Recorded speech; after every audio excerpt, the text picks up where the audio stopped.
This conference will now be recorded. Okay, welcome to the webinar. As I said before in other videos, this is not credit repair. This is us trying to hold the credit bureaus accountable so that they can comply with law. You know, as we talked about with the change of address, they use an encrypted code. Well, that is not doing proper research. That's not doing a proper, they're not following the law when they investigate your dispute. That doesn't work. One of the other things that they do is they will check with these third-party agencies. That's why we do these file suppressions. That's what this video is about. We are putting file suppressions on these third-party for-profit agencies that absolutely make a killing off of you. They make so much money reporting your private information, and they're not supposed to do that. When you are requesting them to do a thorough investigation on your credit file, you can ask them to provide certain types of information like transactional history. You can ask for a copy of the original agreement. You can ask for the number that they called, the name of the person with whom they spoke. You can ask for these things, but they're not going to give those. They're not going to give you that information. What they're going to do is they're going to talk to these third-party agencies, and it's basically an email that goes out to them saying, hey, is this John Doe's collection? And they're going to come back and say, yeah, it's John Doe's collection. And then they're going to say verified. Well, that's against the law. So what we like to do is help our clients set up these file suppressions or credit freezes on these third-party agencies. So what you can do is go to Google or whatever search engine that you like to use, and the first thing we're going to do is we're going to type in LexisNexis opt-out. LexisNexis opt-out. There we go. And so as you can see, we can just hit the suppression request form right here, and that takes us to this page. Now, you only use LexisNexis if you have a public record.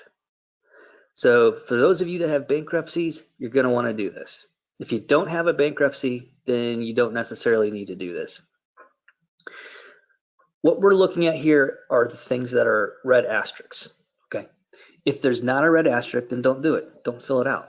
Okay. So you put in your first name, your last name, your address. As you can see, social security number is not required, so don't do it. Don't use it.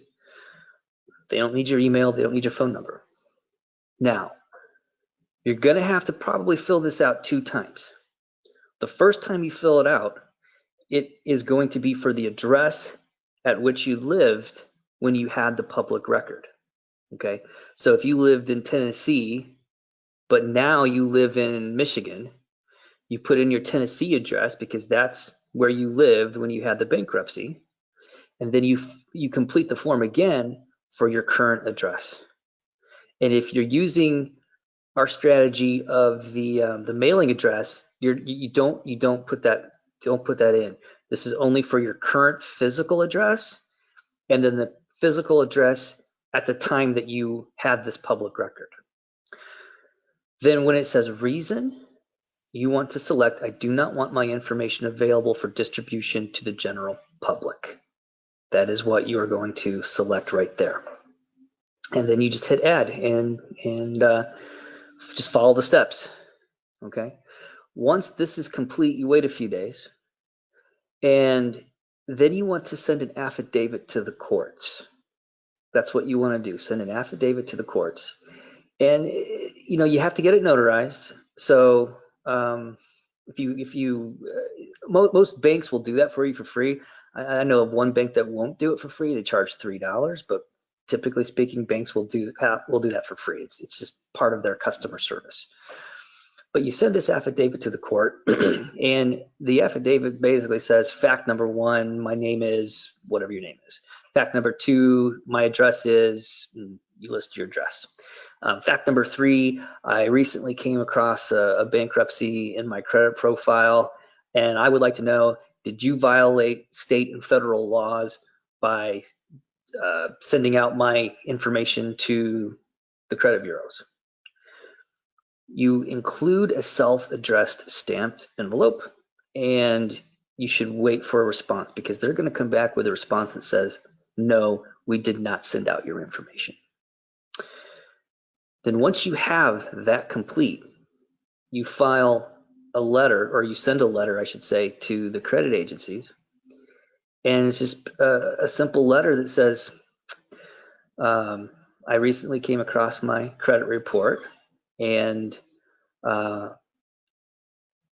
I don't recognize the information, because if there's a, say, a partial docket number, it's fact. You could say, I don't recognize some of this information.